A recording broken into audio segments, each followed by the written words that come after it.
না, এটা একটা থ্রিল বলা যেতে পারে, এটা একটা স্বপ্ন বলা যেতে পারে। আমার কাছে এটা একটা স্বপ্ন পূরণের জায়গা। আমরা এতদিন পর্যন্ত আকাশবাণী বা রেডিওতে আমরা ভোরবেলা এখনও পর্যন্ত, মানে এই যে সামনের যে বার আসছে, আমরা কিন্তু রেডিও মহালয়া যেদিন হয় তার 4-5 দিন আগে থেকে রেডিও কোথায় ব্যাটারি আছে কি না, দোকানে ট্রানজিস্টারটা দে, যদিও এখন মোবাইলে রেডিও ফেডিও হয়, তো সেইখানে রেডিওই শুনতে হবে। অর্থাৎ ওইটা না শুনলে যেন আমাদের একটা মহালয়ার অতৃপ্তি রয়ে যায়, বাঙালির মধ্যে এইটা একটা রয়ে গেছে, একটা নস্টালজিক ব্যাপার। তো এইটা শুধু অডিও আছে, এর কোনো লাইভ নেই, কোনো ভিডিও নেই। তো আমরা সেইটা এখানে নাট্যকার, প্রযোজক এবং নাট্য নির্দেশক এইটা চেষ্টা করেছেন যে একটা লাইভ আকারে একটা থিয়েটারের মাধ্যমে সমস্ত বিষয়টাকে জানানো। যে রিহার্সাল রুমে কী হতো 1932 সালে, তখন ব্রিটিশ ইন্ডিয়া, তখনই বা এইটা কেন করা হলো, তার আগে নয় পরে নয়, কেন, এর সঙ্গে অনেক গবেষণামূলক ইতিহাস জড়িয়ে আছে। সেদিন প্রত্যেকের রোল কেমন ছিল, বা স্বাধীনতার উত্তর ভারতবর্ষে যারা সরকার বিভিন্ন সময় ছিলেন, তারা এটাকে কে কখন কোন দৃষ্টিতে দেখেছেন। বঞ্চনা কিন্তু বাঙালির প্রতি চিরকালই ছিল। আমাদের এইটা সেইটাকে তুলে ধরবার প্রচেষ্টা নাট্যকার, নির্দেশক এবং প্রযোজক করছে। বীরেন্দ্রকৃষ্ণ ভদ্র হিসেবে আমাকে রোল করতে দিয়েছে, সেটার কারণও আমি আমার কথার মধ্যে বলে গেছি যে পারিবারিক সূত্রে আমি যেহেতু একটা অত্যন্ত ধর্মীয় পরিবার থেকে উঠে এসেছি, আমাদের বাড়িতে দুর্গাপুজো হয়, ছোটোবেলা থেকে আমি করি, চণ্ডীর প্রতি আমার একটা সামান্য কিছু জানাশুনো আছে। তো সেইটা কোনো একটা লাইভ অনুষ্ঠান নাট্য নির্দেশকের চোখে পড়ে যায় 4-5 বছর আগে। তিনি তখন থেকে আমাকে অ্যাপ্রোচ করতে থাকেন। শেষমেশ আমি গত 4-5 মাস আগে রাজি হই। সেই অনুযায়ী লেখালেখি করে রিহার্সাল এখন চূড়ান্ত পর্যায়ে 29শে সেপ্টেম্বর একাডেমি অফ ফাইন আর্টসে সন্ধ্যে 6টা এবং 2রা অক্টোবর মহালয়ার দিন সন্ধ্যে 6টায় রবীন্দ্র সদন, কলকাতা রবীন্দ্র সদনে এটা হবে।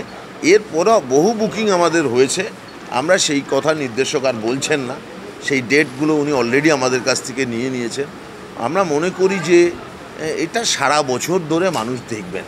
না, নিশ্চয়ই দেখুন, আমার জেলার মধ্যে তো সব জায়গায় হবেই, কিন্তু এটা আমরা যেহেতু পশ্চিমবাংলার হেডকোয়ার্টার কলকাতা, সেই জন্য আমরা কলকাতার প্রেস ক্লাবে এটা করলাম।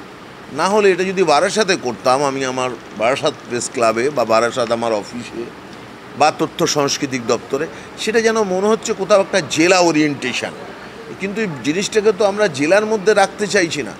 আমরা পশ্চিমবাংলা কেন, বাংলার বাইরে বৃহত্তর বাঙালি সমাজের মধ্যে আমরা এটাকে প্রসারিত করতে চাই। নিশ্চয়ই চ্যালেঞ্জ। উনি বছরের 1932 সাল থেকে আজকে 2024, এত বছর ধরে বাংলার বাঙালি এবং বাঙালি ভারত পৃথিবীর বিভিন্ন প্রান্তে ছড়িয়ে থাকা বাঙালি এই গলাটা শুনে শুনে অভ্যস্ত। সেই জায়গায় এটা সত্যি অত্যন্ত ভয়ের বিষয়। আপনি যখন এখন বলছেন, আমি আরও বেশি ভয় পেয়ে গেলাম যে এইটা মানুষ কিভাবে নেবেন। তো আমি আশা করব, আমি আমার আপ্রাণ দেওয়ার চেষ্টা করব। যখন যে ফিল্ডে আমি কাজ করেছি তখন সেটাকে অত্যন্ত সিরিয়াসলি নেওয়ার চেষ্টা করেছি। আমার কাছে গাফিলতি বা ফাঁকিবাজির কোনো জায়গা নেই। আমি নিষ্ঠার সঙ্গে আমার 100 ভাগ দেওয়ার চেষ্টা করি। আমি এই ফিল্মটা দেখেছি অ্যাকচুয়ালি বীরেন্দ্রকৃষ্ণ ভদ্রের ক্যারেক্টারটা বোঝার জন্য।